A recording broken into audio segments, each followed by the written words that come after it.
شاهین بهش گفتم که این بیا توی من این میز رو تو سرش خورد میکنم، بگو نیا تو. ببین کافیه تو بری سمتش بگی پخ.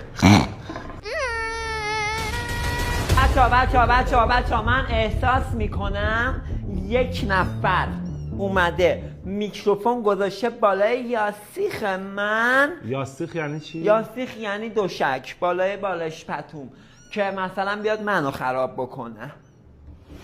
فرشاد پای آدم اشتباهی.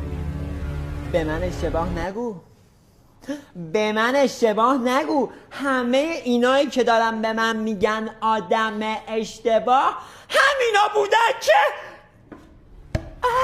فرشاد عزیز کردم.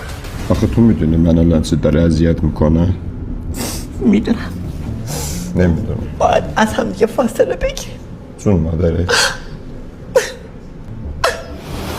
من و شاهرخ ماهرخ توافقی از هم دیگه جدا شد.